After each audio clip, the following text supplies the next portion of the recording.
क्यों मतलब? अपना कमरा साफ करने के लिए।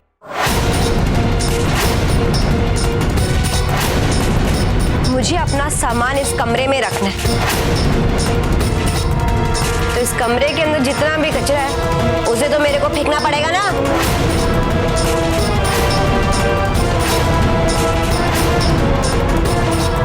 खुशी,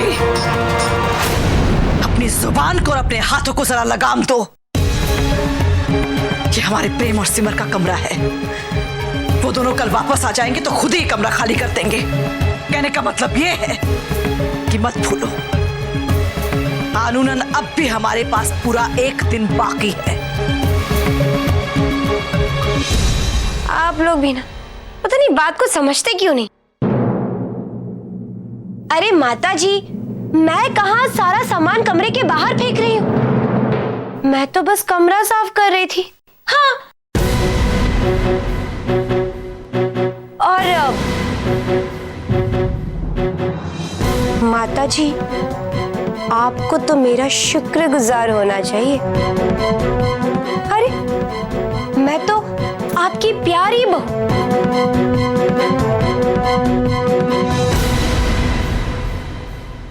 सिमर भारद्वाज की मदद कर रही थी।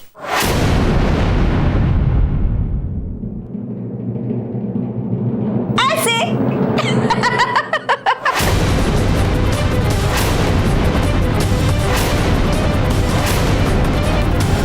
ये ऐसे नहीं मानेगी। सिद्धार्थ, नहीं बेटा।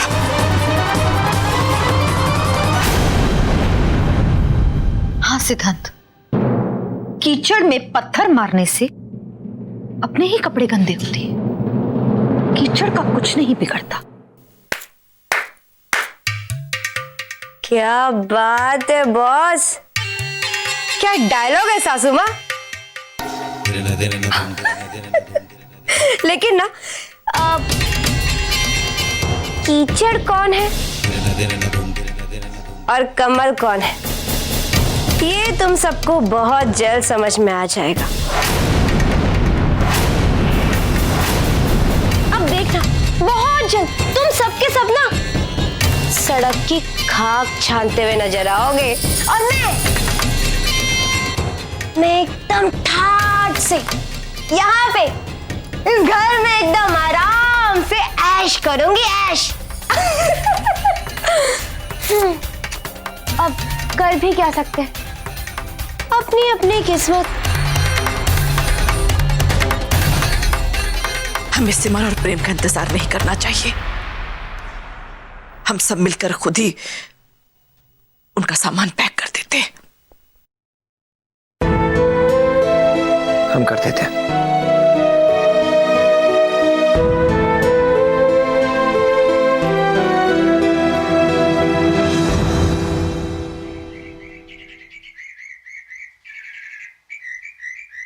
भाई साहब, कल जो हाईवे का रास्ता बंद हुआ था वो खुल पाया या नहीं? मालूम नहीं साहब, उस साइड तो मैं गया नहीं। सिमर, हमें टाइम वेस्ट नहीं करना चाहिए। मैं हाईवे पर जाकर देखता हूँ कि क्या सिचुएशन है।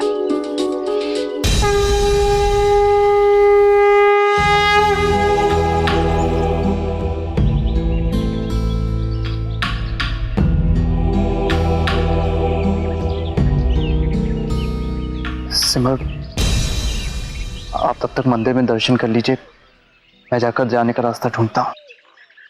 नहीं प्रेम जी, मुझे मंदिर नहीं जाना।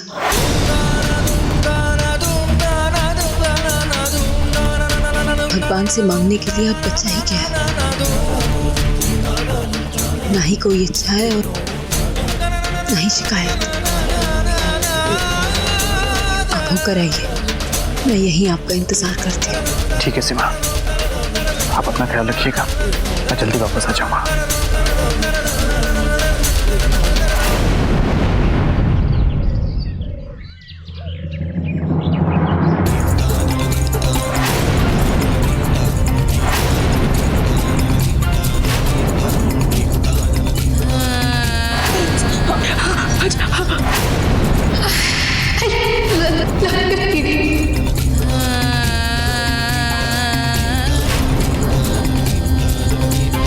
जब एक भक्त अपने भगवान से मुंह मोड़ ले तो वो भक्त की नहीं भगवान की हार होती है।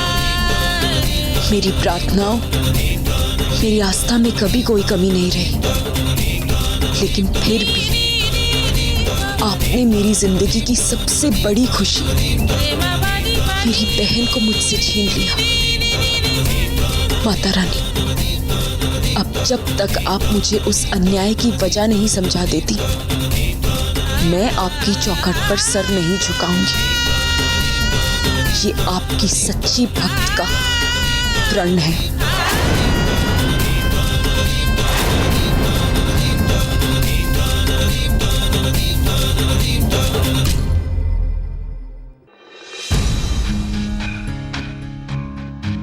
क्या बात है, कोई भी यहाँ पे नजर ही नहीं आ रहा।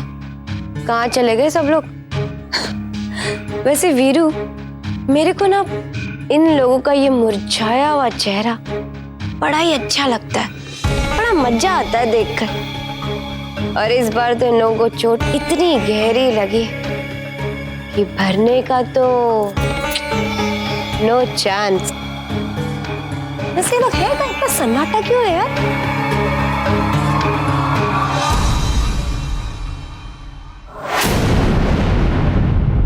ये देख, यहाँ आए लोग। चल जरा चल के इनके हाल चाल पूछ लेते हैं।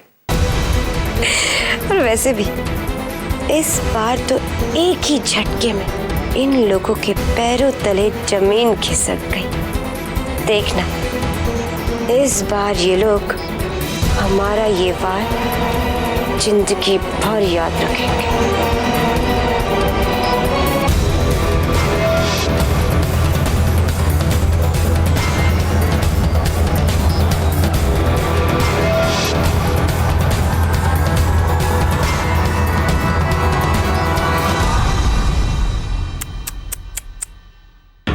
क्या यार, तुम लोग भी ना रोज रोज माता रानी के सामने हाथ जोड़कर खड़े हो जाते हो।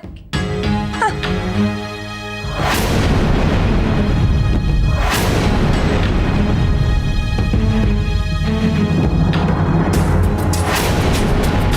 अजीब हो यार तुम लोग। अबे गलती तुम लोग करो और भरे वो।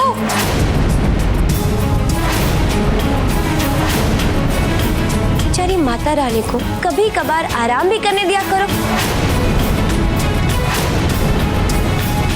माता जी, ये जो आपकी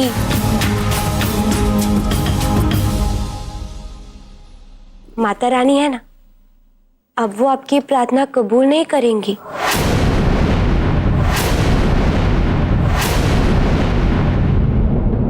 क्योंकि ना ये घर तेरा है और ना ये मंदिर।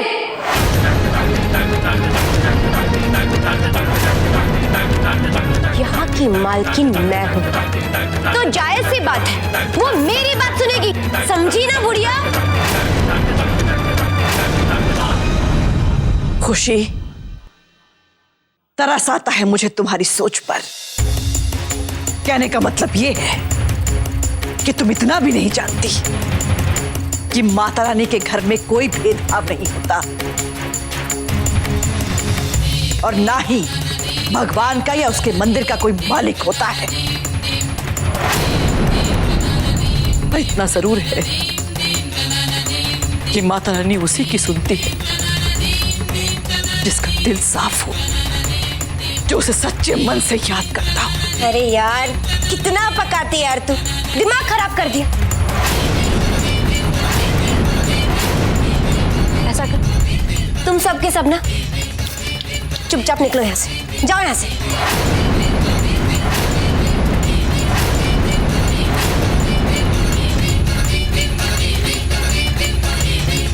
क्या हुआ?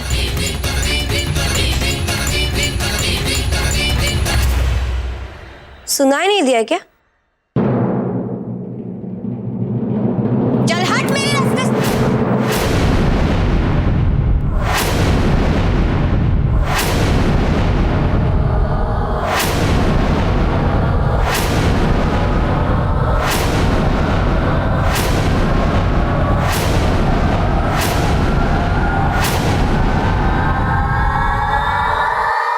खबरदार।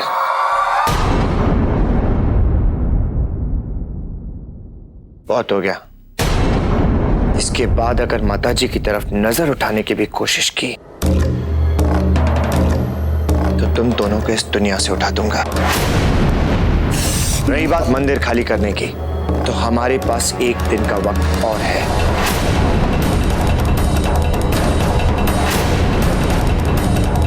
क्यों? यही कहा था ना तेरे वकील ने। तो हद में रहना। अगर मेरे परिवार के साथ जबरदस्ती करने की कोशिश की तो जिस कानून को तुम लोग ढाल बना के इस घर को हड़पने की कोशिश कर रहे हो, उसी कानून का फंदा बनाकर तुम्हारे गले में डाल दूंगा।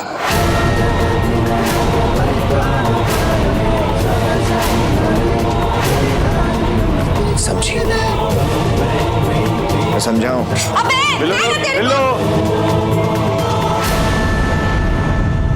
क्यों बेकार में पंगा ले रही है? ये लोग हॉल में रहें या यहाँ मंदिर में, काम तो इनका आंसू बहाना ही है।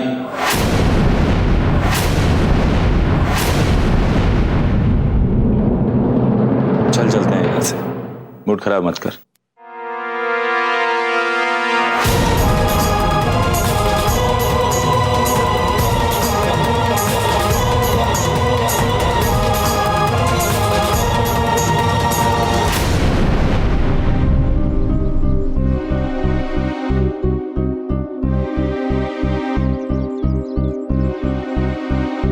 सिमर को मैंने यहीं रुकने के लिए कहा था, पता नहीं कहां चली गई।